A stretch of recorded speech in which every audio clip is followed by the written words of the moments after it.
4 नवरात्रे होते हैं। कितने? 4।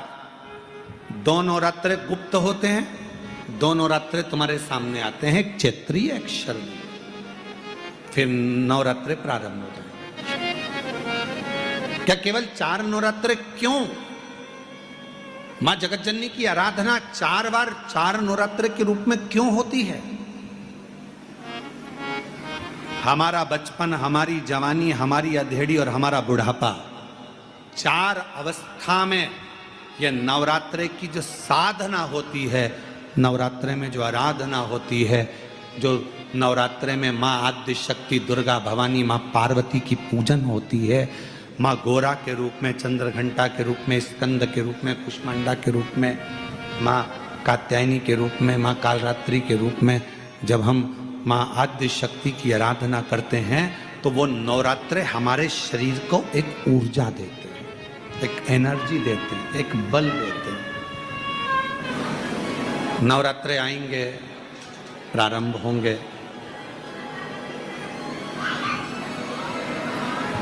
उस नवरात्रे में कहते हैं नवरात्रे जब बढ़कर आते हैं, 9 दिन से अगर 10वें दिन नवरात्रे बढ़ जाते हैं, नवरात्रे अगर एक दिन भी बढ़कर आते हैं तो माँ जगतजननी की आराधना करने वाले, साधना करने वाले भक्तों को जितना फल नवरात्रे का प्राप्त होता है वो 10 गुना फल नवरात्रे में प्राप्त होता है। अगर नवरात्रे एक दिन बढ़ जाए, शिव शक्ति की खूब आराधना करो, भगवान शंकर और पार्वती की खूब साधना करो, शिव पार्वती का भजन करो, शिव पार्वती का स्मरण करो, शिव पार्वती की भक्ति करो, मंत्र जाप करो, नाम जाप करो, कीर्तन करो, आराधना करो, साधना करो, वो फल देते हैं।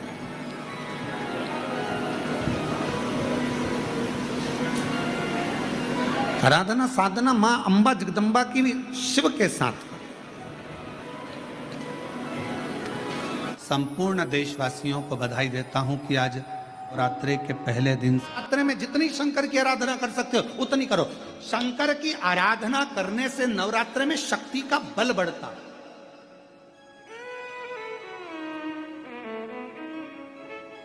शक्ति का बल। क्यों गुरुजी नवरात्र में शंकर जी की आराधना क्यों करना चाहिए? हमने कहा अगर माता रानी से जो मांगना है तुम्हें, अगर तुमने नवरात्रे में शिव जी की आराधना करिए, शंकर की कथा सुनिए, शंकर की आराधना करिए, शिव स्तुति करिए, शंकर को 1 लोटा जल चढ़ाया, मां आद्य शक्ति तुम्हारे पर कृपा करेगी। क्यों? क्योंकि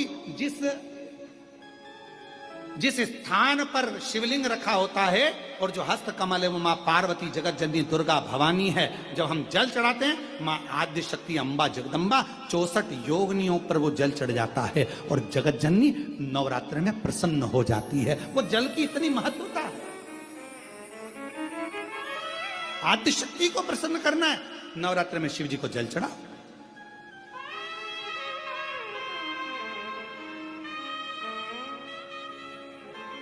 कोई बेटा बेटी है, कोई एग्जाम दे रहे हैं, कंपटीशन एग्जाम में बैठ रहे हैं, सर्विस के लिए जा रहे हैं, नौकरी के लिए जा रहे हैं, नौकरी नहीं लग रही है, हम कहेंगे लाल पुष्प की पत्तियों को प्रत्येक किसी भी नवरात्रि के अंदर, नवरात्रि के अंतर्गत 9 दिन का तुम नियम बना लो। जैसे कई माताओं का नियम रहता है, मेरा व्रत है, मैं दूध पर 1 गिलास दूध पर व्रत करूंगी, मैं नंगे पैर चलूंगी, मैं ये व्रत करूंगी, मैं वो व्रत करूंगी। मैं बेटा बेटियों से कहूंगा, नवयुवक बच्चों से कहूंगा, अगर आप कंपटीशन एग्जाम में बैठ रहे हो, अपनी पूरी मेहनत करो, पूरा परिश्रम करो, रात दिन एक करो और लगे रहो।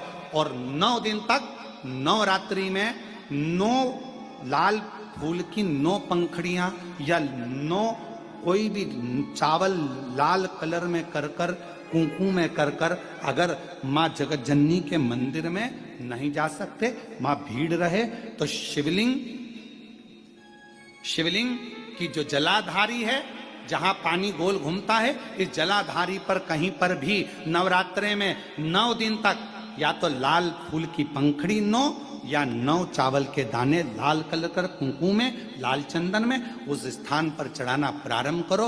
9 दिन के बाद तुम्हें 15 दिन और निकलेंगे, उसके बाद तुम्हें खुद लगेगा कि तुम्हारी जॉब, तुम्हारी नौकरी तुम्हारा बाबा ने लगाया है। शक्ति का बल, परिश्रम जरूर करना, मेहनत जरूर करना, रात दिन पढ़ाई एक साथ करना और अपने परिश्रम को नहीं छोड़ना। मेहनत जरूर करो पर साथ में ये प्रयोग भी करो नवरात्रि का।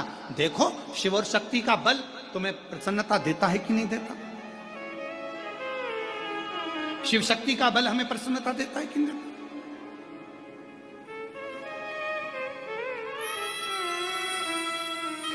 अब कई लोग ऐसे होते हैं, हम नवरात्रि आई है माता रानी को भज रहे हैं, जगत जननी दुर्गा भवानी को भज रहे हैं, पर शिव जी के मंदिर तक नहीं जा रहे, समय नहीं मिल रहा मंदिर जाने का, क्योंकि माता जी के मंदिर जाते हैं, माता जी को प्रणाम। अरे उस शंकर को पहले भजो, सवेरे उठते से ही पहला एक लोटा जल शिव को, क्योंकि उसी के माँ जगत जननी हस्तकमल पर जल जाना जरूरी है। शंकर का चढ़ा वो हमें फल प्रदान करे, सुख दे, आनंद का।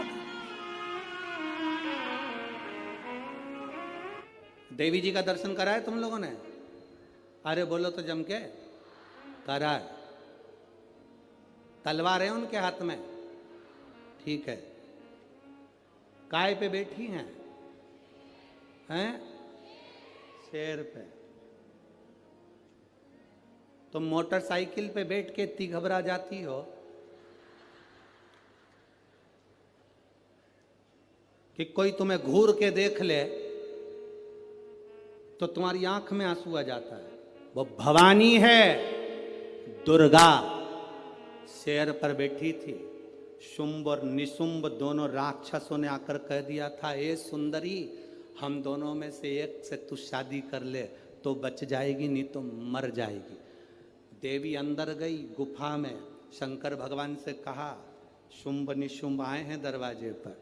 तो भगवान शंकर मुस्कुरा कर बोले, तुम मुझसे कहने आई हो, तुम स्त्री हो, एक नारी में आधा शंकर होता है।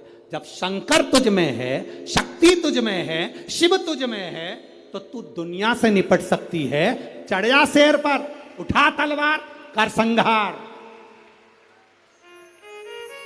माता पार्वती जी कहती है, मैंने शास्त्र पढ़े हैं मेरे हाथ में, मैं वेद माता भी कहलाती हूं, मैं शास्त्र हाथ में रखती हूं, शस्त्र कैसे उठाऊं? शंकर भगवान कहते हैं, संस्कृति को बचाना है, संस्कारों को बचाना है तो शास्त्र उठाना पड़ेगा, और अपने आप को और सनातन धर्म को बचाना है तो शस्त्र भी उठाना पड़ेगा। ये हमारे को ऊपर निर्भर करता है। हम शास्त्र भी उठा सकते हैं और शस्त्र भी उठा सकते हैं। ये मां जगजननी दुर्गा भवानी का दर्शन करने जाओ तो उस माता को प्रणाम कर कर उससे कहकर आना, मां जब शास्त्र की जरूरत हो तब मुझे शास्त्र देना, और जब शस्त्र की जरूरत हो ऐसा बल देना, ऐसा शस्त्र देना कि दुनिया के लोग याद रखें, हम याद रखें। कभी जिंदगी में मौका मिले तो 5 दुर्बा, कितनी दुर्बा जम के बोलो जरा, 5 दुर्बा 1 बेलपत्र। कभी अगर मौका मिले जीवन में, 5 दुर्बा 1 बेलपत्र, 1 अक्षत, 1 चावल का दाना, और तीनों पत्तियों पर लगा हुआ चंदन। बेलपत्र की जो 3 पत्ती होती है, इन तीनों पर लगा हुआ चंदन, दुर्बा, बेलपत्र, चावल का 1 दाना मध्य पत्ती पर रखकर, जब भी आप अपने हृदय से कोई सरकारी गतिविधियों में कहीं फंस गए हो, सरकारी कोई केस चल रहा है, कोई सरकारी चीजों में अगर तकलीफें आ रही हैं, तो शिव का नाम लेकर आप अपना कर्म जरूर करना, मेहनत जरूर करना।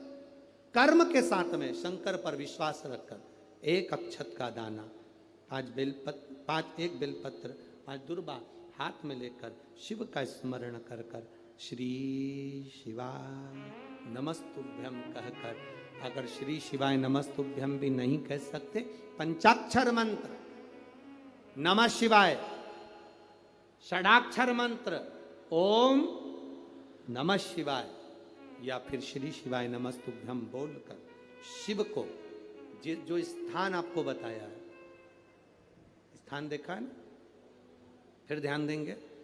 अशोक सुंदरी से शिवलिंग के बीच की जो खाली जगह है, देख रहे हो आप लोग? एलईडीओं पर ध्यान देना। एलईडी और अपने अपने मोबाइल पर अगर आप कथा सुन रहे हो, या यहाँ पंडाल में कथा सुन रहे हो, या आस्था चैनल पर सुन रहे हो, तो वहाँ शिवलिंग, अशोक सुंदरी का स्थान, बीच में जो खाली जगह है, इस खाली जगह पर बेलपत्री और दुर्वा का जो पीछे का भाग है, वो पीछे का भाग अशोक सुंदर की ओर होना चाहिए। अशोक सुंदर की ओर उसका भाग हो जाए, और पत्ती को इस तरह से शिवलिंग और जो खाली जगह है उसके मध्य में रखकर, कोई सरकारी चीज के लिए, कोई प्रशासनिक चीज के लिए, कोई केस के लिए, कोई कानूनी कार्यवाही के लिए, कोई तकलीफ में घिरे हुए हो, तो उस स्थान पर ये बेलपत्र केवल एक बार चढ़ाकर बाबा से विनती करना, बाबा उसको स्वीकार जरूर करेगा, कार्य सफल जरूर करेगा। एक बेलपत्र, शिव भक्ति के लिए एक बेलपत्र की मूल, एक शिव कथा कर रही है। आप लोगों के घर में रुद्राक्ष है? जरा बोलो, जम के बोलो जरा, है ना सबके पास में? जब रोग आता है तो रुद्राक्ष को तांबे के कलश में गलाकर उसको शिवजी पे जल चढ़ाकर पीते हैं। और यदि जिस दिन तुमको लगे कि आज मेरा मन शांत नहीं है, आज मेरे घर में अशांति सी लग रही है, क्लेश बहुत है, मन में शांति नहीं है, टेंशन बहुत चल रहा है, उस दिन थोड़ी देर के लिए लेफ्ट हाथ में रुद्राक्ष का मन का, सीधे हाथ से बाबा देवादिदेव महादेव का हाथ रखकर शिव जी के नाम का स्मरण कर कर महामृत्युंजय याद हो तो वो जप लें, ना हो श्री शिवाय नमस्तुभ्यम जप लें, ना हो पंचाक्षर षडाक्षर जप लें। केवल 3, 5 या 7 बार बोल लो, उस रुद्राक्ष को हृदय से लगाकर वापिस जहाँ रखा था वहीं रख दो। आपको 15 मिनट के अंदर अंतर मालूम पड़ जाएगा कि घर के अंदर शांति हुई कि नहीं हुई। ये प्रैक्टिकल जरूर करना। कहीं सियोर वाला महाराज झूठ तो नहीं बोल रहा, इसलिए प्रैक्टिकल करना जरूरी है। प्रैक्टिकल बहुत जरूरी है। देवी जी की स्थापना होती है, तांबे का, पीतल का, स्टील का, मिट्टी का, कौन सा घड़ा, कौन सा घड़ा रखते हैं? काय का रखते हैं? मिट्टी। काय का घड़ा रखते हैं? मिट्टी का। कभी कोई तुमसे पूछे कि पूजन में मिट्टी का पात्र, मिट्टी का घड़ा, मिट्टी का हंडा, मिट्टी की मटकी क्यों रखी जाती है, यदि कोई तुमसे पूछे तो तुम्हें उत्तर देना है, ये मिट्टी का हंडा, मिट्टी का मटका, मिट्टी की मटकी कलश में रेणुका माता के नाम से रखी जाती है, जो अखंड सौभाग्यता प्रदान करती है। देवी कोई सी भी हो, तुम्हारी कुल देवी कोई सी भी हो, तुम किसी भी देवी के मंदिर में जाओ, किसी भी देवता के मंदिर में जाओ, कहीं पर भी स्थापना हो, कहीं पर भी विराजित हो, कोई भी हो, पर मिट्टी का जो मटका रखा है, मिट्टी का जो हंडा रखा है, मिट्टी का जो कलश रखा है, मिट्टी का जो भाव रखा गया है, मिट्टी का जो सुंदर कलश रखा गया है, वो जो रखा वो रेणुका माता के नाम से, वो रेणुका माता के नाम से। महाराज हमारे यहाँ नवरात्रे में जवारे बोए जाते हैं। आप लोगों को इधर बोते हैं कि नहीं बोते मालूम नहीं, हमको बोते हैं इधर। मट्टी के पात्र में जवारे बोए जाते हैं, कुंडी में जवारे बोए जाते हैं, मट्टी में गेहूं डालकर जवारा बोया जाता है। उस जवारे की मूलता क्या कहती है, उस जवारे की महत्वता क्या कहती है, क्यों बोए जाते हैं जवारे, उस जवारे की महत्वता क्या है? नवरात्रे में 9 दिन जवारे क्यों बोते हैं, उसको बोने का कारण क्या है?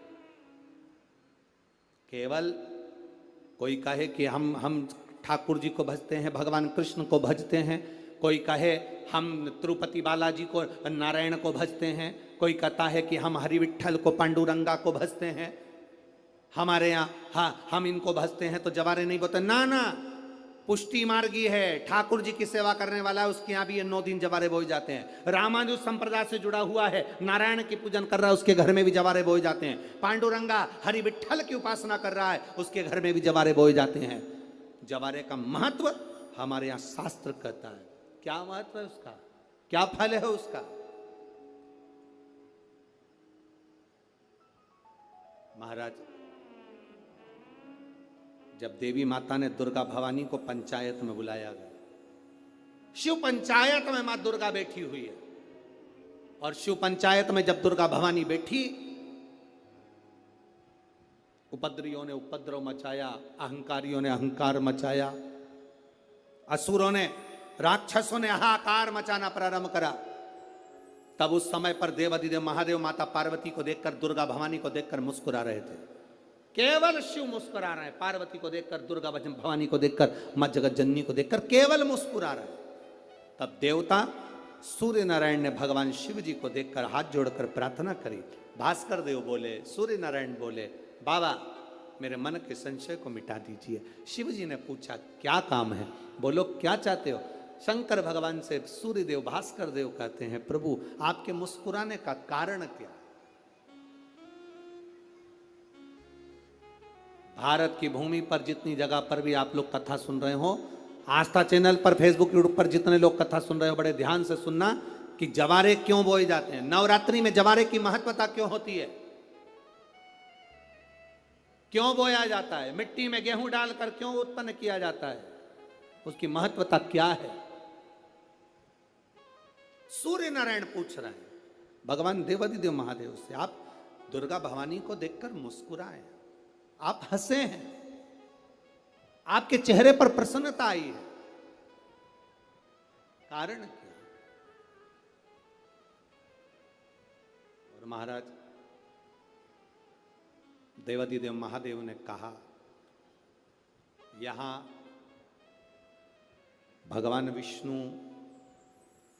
गणेश जी, भास्कर देव, आप सब बैठे हो। असुरों ने आक्रमण कर दिया, असुरों ने आक्रमण करा है, और वह असुर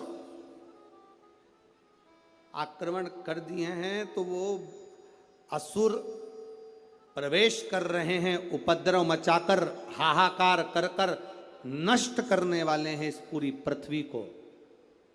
तो फिर उसको बचाएगा कौन, कैसे बचेगा? शिव जी ने कहा चिंता मत करो। दुर्गा ने अपने केश का स्मरण किया, एक केश को माता पार्वती जी ने अपने हाथों से छुआ, छूते ही एक कुंड में सुंदर जवारे उत्पन्न हुए हैं। जब तक वो जवारे बड़े नहीं हो जाते, जब तक वो जवारे थोड़े प्रबल नहीं हो जाते, तब तक एक भी असुर प्रवेश नहीं कर सकता, हाहाकार नहीं मचा सकता और अंदर आ नहीं सकता। शिव महापुराण की कथा कहती है, जवारे जिसके यहाँ बोए जाते हैं, जवारे का, आप लोग कहते हैं कहीं पर देवी जी बैठी हैं, किसी के यहाँ मिट्टी की मूर्ति आई, 21 फीट की, 41 फीट की, 15 फीट की, 10 फीट की, 25 फीट की देवी जी की प्रतिमा स्थापना हुई। लोग कहते हैं हम देवी जी का दर्शन करने जा रहे हैं, दुर्गा जी का दर्शन करने जा रहे हैं। शिव महापुराण की कथा कहती है वो दुर्गा जी का दर्शन नहीं, देवी का दर्शन नहीं, नवरात्रे में जहां जवारे बोए जाते हैं वहां मात्र आप पांव रखते हैं तो अपने घर में से क्लेश दूर हट जाता है, अहंकार दूर हट जाता है, अभिमतता दूर हट जाती है, तकलीफें दूर हट जाती है। जिसके घर में जवारे बोए जाते हैं वहां से अहंकार, काम, लोभ, आसक्ति, वासना, तृष्णा और दुख, तकलीफें दूर हट जाती है। तो जवारे का मूल का तत्व आनंद, सुख। महाराज उसको समझने वाला समझ सकता। रेणुका घड़ा बनाकर शिव जी का स्पर्श कर रही है, केवल स्पर्श, मट्टी के पात्र में बला जाता है स्पर्श मात्र। सहज नहीं है शिव, उसकी भक्ति बड़ी प्रबल है, क्योंकि उसके मस्तक पर गंगा विराजमान है और वो साधारण कृपा करने वाला नहीं, दुनिया को अमृत देने वाला है।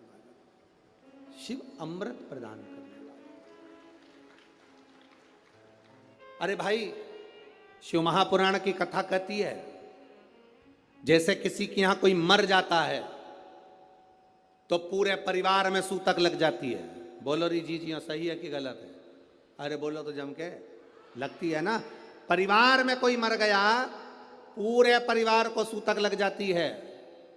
जैसे मरने की सूतक पूरे परिवार में लगती है, उसी तरह परिवार का एक व्यक्ति भी अगर शंकर की कथा सुनता है तो पूरे परिवार को पुण्य लग जाता है। पूरे परिवार, एक व्यक्ति भी अगर कथा श्रवण कर रहा है, परिवार का एक कोई मरता है तो पूरे परिवार में सूतक लगती है।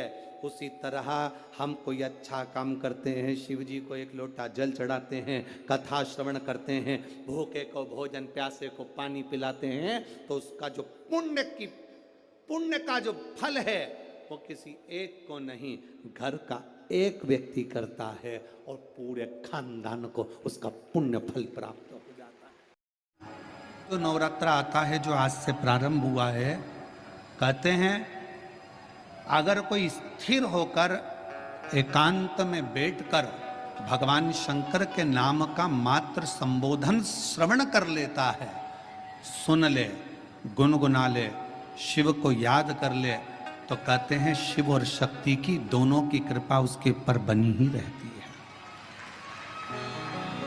और फिर निवेदन करेंगे, आज से नवरात्रे प्रारंभ हुए हैं, 9 दिन तक अगर आपको ऐसा लगता है कि शिवजी आप बाबा मेरी नहीं सुन रहा, बहुत संघर्ष का जीवन चल रहा है, बहुत परेशानी का जीवन चल रहा है, बहुत कष्ट का जीवन चल रहा है और कोई मंजिल, कोई राह, कोई मार्ग दिख ही नहीं रहा, तुम्हारा कैसा भी दुख है, जो आज प्रारंभ हुए हैं, आज से 9 दिन तक का एक नियम ले लो नवरात्रे में कि मुझे शिवजी के मंदिर में अशोक सुंदरी वाली जगह पर एक बेलपत्र माँ हेमवती माता के नाम से, कौन सी माता? हेमवती, माँ हेमवती के नाम से एक बेलपत्र अशोक सुंदरी वाली जगह पर समर्पित करूंगी। 9 दिन का एक नियम धारण करो और 12वें या 15वें दिन आप देखिए आपका जो दुख है मेरा बाबा उसको काट कर ही रहा। इस नवरात्रे में हेमवती माता का स्मरण करना, एक बेलपत्र का पूजन करना, या एक बेलपत्र के वृक्ष के नीचे आप 9 दिन तक भी, अगर मंदिर तक भी नहीं जा सकते, मंदिर में आप बेलपत्र रखने नहीं जा सकते, तो आपके घर के आंगन में, द्वारे पर, बगीचे में, आपके घर के पास अगर कोई बेलपत्र का पौधा है, वृक्ष है, उस बेलपत्र के वृक्ष के सामने एक बेलपत्र का पत्ता रखकर भी अगर आप उस पर जल चढ़ा रहे हैं या पूजन कर रहे हैं हेमवती माता के नाम से, तो उसका फल आपको मिलेगा। और मान लो बेलपत्र का वृक्ष भी नहीं है, हम मंदिर भी नहीं जा सकते, हम कहीं नहीं जा सकते, घर से बाहर कैसे निकलें, पानी तेज है, जलवृष्टि हो रही है, बहुत सा पानी है, तो क्या करें?